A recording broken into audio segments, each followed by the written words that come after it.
Hey, good morning and welcome e-learners. This is Mr. Pike. I wanted to do a quick video for our upcoming lesson this week, which is Unit 1, Lesson 2. And here is the pacing guide that you received earlier in the year.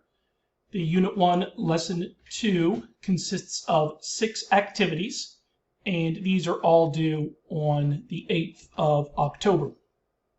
So here we are at our home or splash page for our FOT. And a couple of things here, since this is new for everyone. Canvas, unlike Blackboard, has this to-do function here on the right side of your screen. So when you log in to your home screen, once you've completed these assignments, you'll notice these are all Unit 1, Lesson 1. Some of you have completed these, some had some difficulties accessing their Canvas account, but I have been informed by MSDE that we are all on and ready to go now. So as you submit these, a good thing that you can do is just go ahead and delete them from your to-do list, and it will repopulate with the items that are coming up. So this right here, this should say October 8th. I'll change that after the video. So anyway, this will give you the items that you will have to do this week. Now, also, remember that we have announcements. I email these to you as well, but you will see that the Unit 1 Lesson 2 overview is right here. I usually generally start out with an idea about what you're going to be doing, when it will be due, anything else that is important or crucial that you know. Also, many students in an asynchronous class, they don't know what close of business or COB means, and for an asynchronous class, that is typically 11:59 p.m. So it's not the standard school day.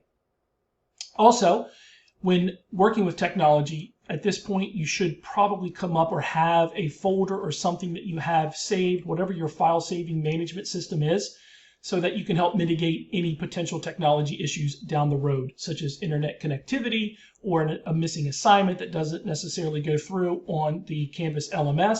We had a few instances in years past with Blackboard of that happening, and I was able to simply email the student and they could email me the assignment directly or right away. So please make sure that you've done that. If you need help with any of those, please contact me. I'll be happy to provide some assistance. Then here is just a quick down and dirty kind of synopsis or overview of what each of these assignments are going to entail.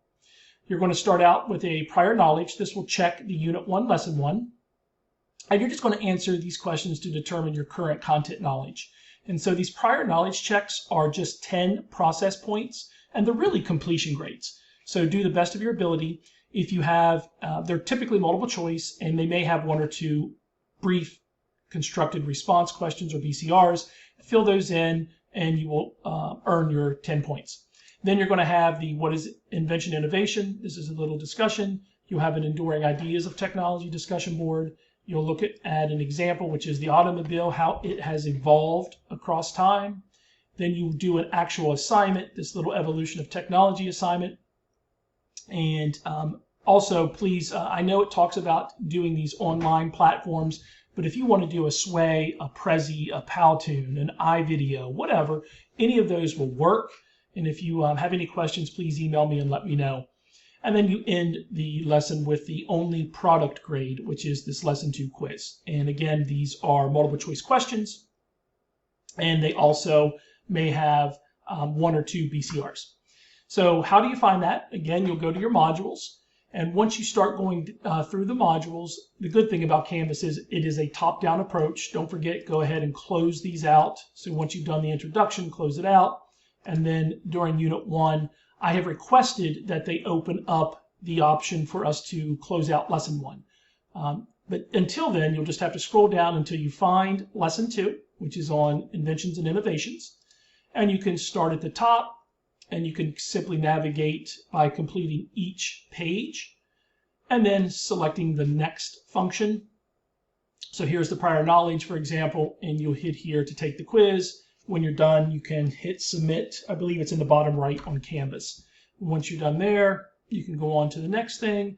Typically, these modules are just simple pages. They don't carry a lot of time necessarily. And if you are taking notes, feel free to copy and paste directly from here, or you can create an electronic design journal, however or whatever works best for you. Once you go through the modules, if you want to go back and just complete the work, then you can scroll right down and you can find these anywhere that you see, excuse me, a date that has a point system. I've tried to be consistent. And for activities and assignments, you may see the rocket ship, or you may see a discussion board or post, or you may see a writing implement if it's an actual assignment. And you can go directly to these. So let's look at these three different things that you'll be doing. First is the discussion. Here outlines the background information, the procedure for completing the discussion, and then when you're ready, you can open up the reply feature. Here is your editing window. If you want to go full screen, you can go full screen and then hit escape on the keyboard to go back. And when you're done, you can post your reply. If you have to respond to a classmate, typically in an online platform, you need to respond to one and sometimes two classmates to build rapport, build online community, and to share opinions and express ideas, to synthesize and demonstrate your learning. You just go down below their response and hit reply there. The second thing will be an actual assignment. So if you go down to the evolution of technology, we'll come down here. And again, this assignment, when you open it up, it gives you the background information and all of the ancillary links and things that you will need in order to complete the assignment. And you have a couple different ways that you can submit this assignment. If it's something that you can build directly in Canvas's platform, you can simply select text, and you have most of the editing features or command features that you would find in a typical Word document. Or if you complete it outside, let's say you're doing a PowerPoint, something of that nature, or Sway, or you do a Canva infographic, you can upload and you can drag it in with any of these features. Well, video, of course, if it's a file that you save, if you save it to your CCPS, Google Workspace, or your OneDrive. And you can also just simply drag and drop your features in here. So this happens to be a little logo thing that I have. So let's grab one of those logos, excuse me, and you can drag and drop it in, and it'll bring your file down below. And if you see the green check mark, you're good to go. And in the bottom right, you can submit the assignment. And then the final thing for today is the actual quiz itself. At the end of each lesson, they want you to demonstrate what you completed in that lesson. So you will go to the quiz itself, and just like the prior knowledge check, you can start the quiz. It tells you the point value, the number of questions, and again, most of these are multiple choice with 2 BCR questions. And you can hit take the quiz and submit it. So that's all that we're going to do this week for Unit 1, Lesson 2. Please reach out if you need help. At this point, we will need to schedule individual one-on-one times so that we can make sure that we're optimizing our time together and get you on track for where you need to be. Happy learning, and I will see you for Unit 1, Lesson 3.